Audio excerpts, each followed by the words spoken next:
In today's episode, I'll be revealing why gaming isn't as enjoyable as it once was to a lot of gamers. Look at this.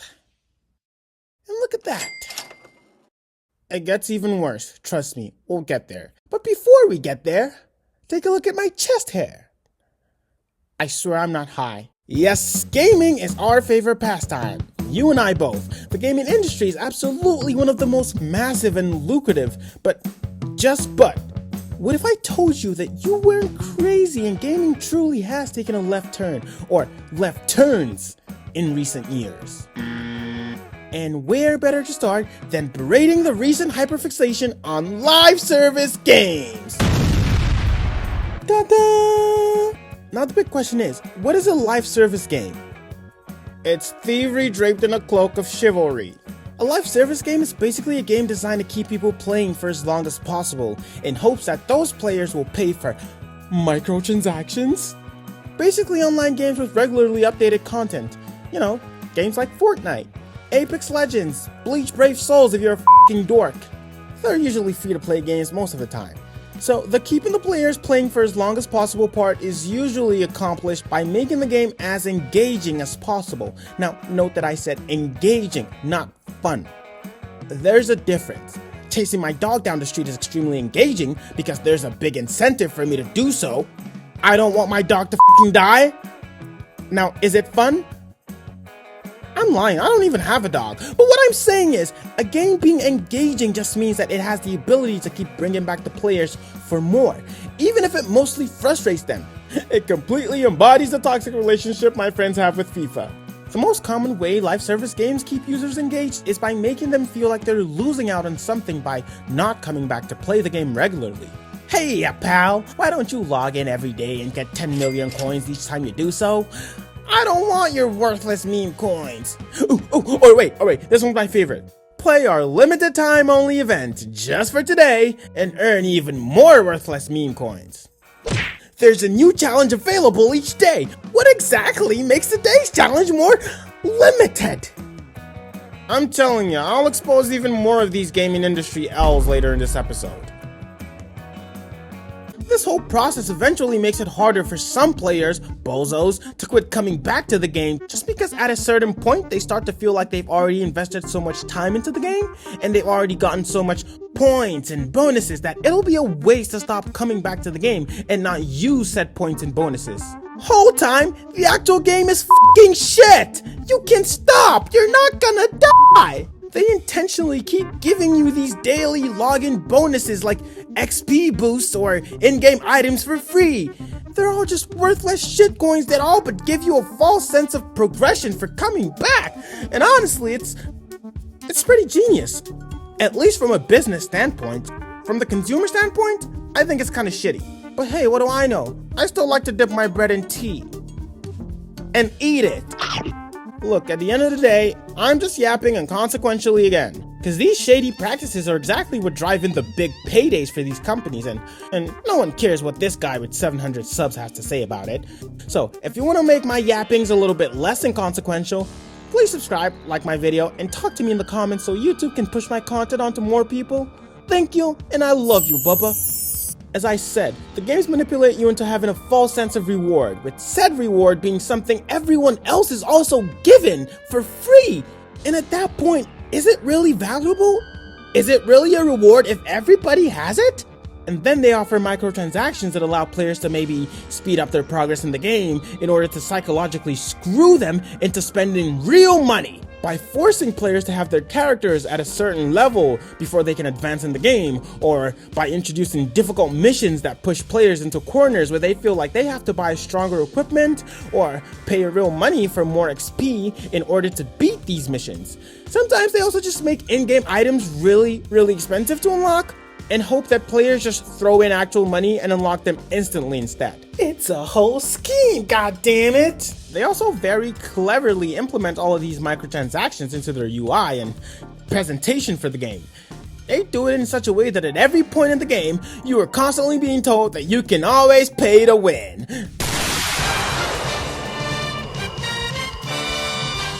It is pay to win. I don't like pay to win. I like to win on my own. I don't but I like the idea of doing so. Now, to a degree, a similar thing happens in fighting games. I play Naruto Storm Connections online. Yes, I'm a f***ing dork. And I see people buy the new DLC characters like Ishiki, the Sage of Six Bats, and Karma Boruto. They all have better chances of winning because they are objectively better characters than the rest of the roster. And that's something that a lot of games intentionally do sometimes, even though this one isn't a live service game. I'm not a fan of it because I just don't feel like it's fair for someone to be able to enjoy a game more or do better at the game because they have more money. That's not really the point of gaming. It's meant to be something that everyone can equally enjoy or get better at by putting in more effort, you know? I still haven't even gotten to the most annoying gaming industry L yet. Now all this isn't to say that live service equals bad game. No. Nintendo fan doesn't equal doofus. But most times it does. While a lot of live service games have shady, unethical practices, some of them actually don't hinder the meat and potatoes of the experience, which is the actual gameplay. I think Fortnite is a good example of a live service game that feels really fair because you can only pretty much buy cosmetic items, music, animations, emotes, whatever you call them. All the stuff around the game that make it a bit more entertaining, but not the actual game itself, if that makes sense. You don't really have any advantage when it comes to actually playing the game, which I think is a fair practice. I don't have a problem with microtransactions when it comes to cosmetic stuff that doesn't really affect the gameplay. But when you're intentionally launching incomplete games because of the live service model and they can be added on later, that just sucks. When you're selling items or characters that are clearly at an advantage, it's just like, okay, this game is made for the rich and the poor kids can go dump their heads in a dumpster. Welcome to modern society, baby. I know a good deal when I see one, and this is not it. Some of the most popular games known to man in modern day gaming are live service games. League of Legends, Fortnite, Apex Legends, World of Warcraft, I don't even know if that's still a thing. But these shady practices, which are very commonly seen in gacha games, like FIFA Ultimate Team, which is in fact a gacha game in a Western sheep's clothing, have made people very wary of live service games. Just look what they did to Concord. Now you might be wondering, what is a gacha game? But if you're a f***ing dork like me, you probably already know what a gacha game is. Goddamn gacha games are basically live service games that make you pay for randomized loot boxes. What kind of madness is that? I decide to take a bite and actually pay my own money, be it hard-earned money or not, and there's a chance that I might get a reward that I don't even give a flippin' rat's ass about. And I'm paying for the randomized chance to get an item? At what point does entrepreneurship become crime? Now another issue that I have with modern gaming is the oversaturation of remasters and remakes, which for me personally is starting to get really annoying. This leads to the hindrance of developer creativity and genre diversification. This particular L is a very annoying one for me personally. Heck, even if you guys don't want to create new IPs, even though I greatly prefer that, you guys can at least revive old series with new games. What happened to MotorStorm? What happened to Infamous? What happened to Jak and Daxter? Yes, Sony, I'm talking to you. Goddamn Metal Gear Solid Remake, The Last of Us Part 2 Remastered, The Last of Us Part 1 Remastered, the 2014 remaster and 2013 original game just weren't enough. Goddamn Horizon Zero Dawn Remastered, Sony blink twice if you need help. Tomb Raider Remaster, Persona 3 Remaster, Destroy All Humans 1 and 2 Remaster, Alan Wake Remaster, even goddamn Klonoa is out here getting remastered, goddammit! And Nintendo aren't scot-free either. You know I just love piling on Nintendogs. Donkey Kong Country Returns Remake, Luigi's Mansion 2 HD Remake, Link's Awakening Remake, Paper Mario Thousand Year Door Remake, Kirby from the Wii Remake, I don't remember the name, Skyward Sword Remake, Pokemon Diamond and Pearl Remake. Now, wait just a minute. I'm not trying to be hypocritical here and say that remastered or remade games are inherently bad, because I still do play a lot of these remasters, but what I am saying is that we don't need them to come out so frequently. When these companies see that they can quickly grab some cash by just remastering games that they already made years ago, it provides more incentive for them to not take risks and come out with creative new ideas. Clearly this isn't a developer problem, it's from the higher ups. The greedy penny-keeping shareholders that just want profit without regards to art creation and preservation within the gaming industry. I hardly see companies take risks and come out with new bizarre styles or genre of games anymore. Back then we had Katamari, Loco Roco, Donkey Kong Barrel Blast, Beyond Good and Evil, Guitar Hero, just unconventional stuff. Do I rant too much? Sometimes I feel like I rant too much. I'm always complaining about one thing or the other. You ever randomly just think of snipper clips? You know why you don't just randomly think of snipper clips? It's because we didn't all go out there and buy snipper clips, damn it! Now I'm going to take accountability here, and I don't do it often. I can sit around all day in my mother's basement and complain about gaming companies not taking enough risks, not making new IPs, not diversifying the style of games they come out with, or whatever.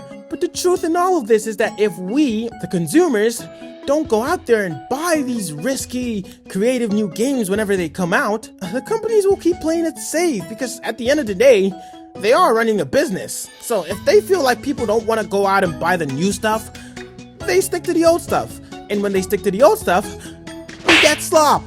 So go out there and buy snipper clips, people.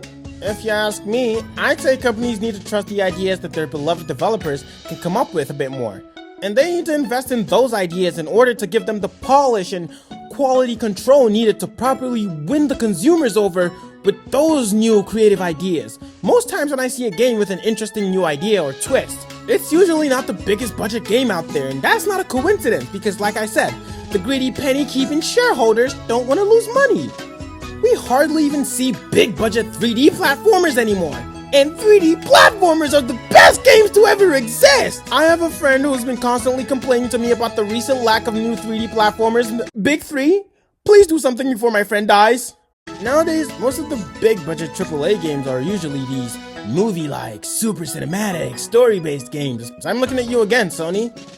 Nintendo at least still have relatively creative and different games. Microsoft does give me hope though. Their game showcase from 2024 was chock full of creativity. So many promising looking ideas in there.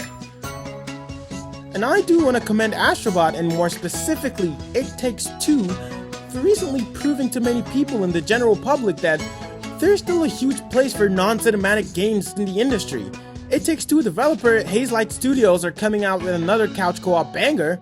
So pop your sickles and ready your nickels, because even through all the aforementioned problems that the gaming industry has been facing, it might be looking to be a pretty good year. But what the hell ever happened to couch co-op gaming? I'm off the wall. We are fighting dreamers. Takami wo mezashite fighting dreamers. Nari furikauma wazu fighting dreamers. Shinjite gamma mari ori ori ori. Just go my right here, right now. Bang, boom, bouncing like a dang gun liner right here, right now. Bang, do do do do do do.